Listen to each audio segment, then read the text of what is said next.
नमस्कार. सिगरेटच्या धुराचा धोका फक्त पिणाऱ्यालाच नाही तर आसपासच्या लोकांनाही असतो हे तर आपल्याला माहितीच आहे.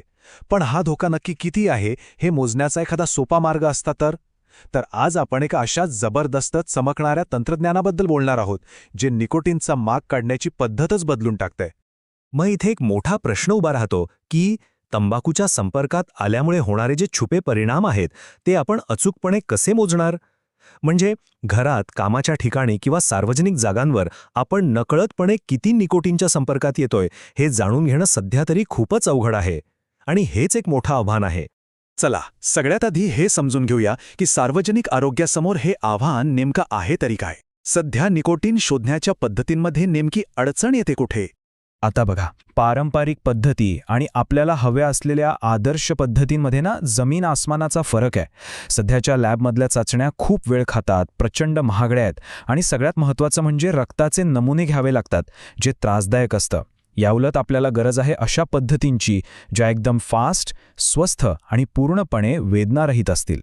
पण आता या समस्येवर खरंच एक जबरदस्त उपाय सापडला आहे.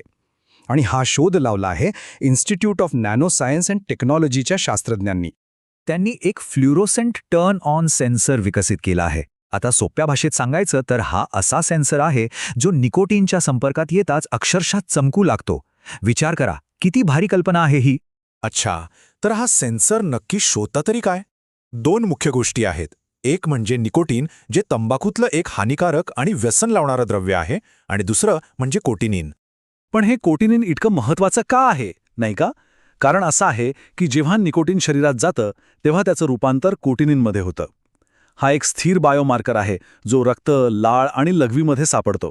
याचा सगळ्यात मोठा फायदा काय तर रक्ताचा नमुना घेण्याची गरजच नाही. फक्त लाळ किंवा लघवीच्या साध्या चाचणीतून निकोटीनचा नेमका माग काढता येतो. किती सोपं झालंय बघा. चला आता जरा आत डोकावून बघूया. हा नॅनो सेन्सर नक्की काम कसा करतो आणि याच्या चमकण्यामागचं रहस्य तरी काय आहे. याचं सगळं सिक्रेट आहे iron based metal organic framework nanosphere किंवा FE3MOF मध्ये. बापरे, नाव खूप मोठे आहे नाही का. पण सोप्या भाषेत सांगायचं तर याला एक आण्विक पिंजरा समजा, ज्यात विशिष्ट रेणूंना पकडण्यासाठी अगदी छोटी छोटी छिद्र आहेत. ही प्रक्रिया तर आणखीनच इंटरेस्टिंग आहे. असं समजा की हे नॅनोस्फिअर्स जेव्हा एखाद्या नमुन्यात, समजा लाळेत, टाकले जातात तेव्हा काय होतं, निकोटीन किंवा कोटिनिनचे रेणू त्या पिंजऱ्यात जाऊन अडकतात. आणि ज्या क्षणी ते अडकतात त्या क्षणी हा सेन्सर जास्त तेजस्वीपणे चमकू लागतो. एवढंच नाही तर त्याचा रंग पण निळ्या रंगाकडे बदलतो. म्हणजे निकाल अगदी काही क्षणात तुमच्यासमोर. पण हे सगळं ठीक आहे, पण या तंत्रज्ञानामुळे सार्वजनिक आरोग्याच्या क्षेत्रात एवढा मोठा बदल कसा काय घडून येणार आहे. हे फक्त एक वैज्ञानिक यश नाहीये, तर आरोग्याच्या क्षेत्रातली एक मोठी झेप आहे. या सेन्सरची काही खास वैशिष्ट्ये आहेत जी याला एकदम वेगळं ठरवतात. पहिलं म्हणजे हे पूर्णपणे बायोकम्पॅटिबल आहे, म्हणजे आपल्या शरीराच्या पेशींसाठी एकदम सुरक्षित. दुसरं, यात लोखंडासारख्या सहज उपलब्ध होणाऱ्या धातूचा वापर झालाय, त्यामुळे हे खूप स्वस्त आहे. आणि तिसरं, याच कारणामुळे याचं उत्पादन मोठ्या प्रमाणावर करणं खूप सोपं आहे. म्हणजे एका वाक्यात सांगायचं झालं तर हा सेन्सर म्हणजे तंबाखूच्या संपर्कावर लक्ष ठेवण्याचा एक जलद, स्वस्त आणि अजिबात त्रास न होणारा मार्ग.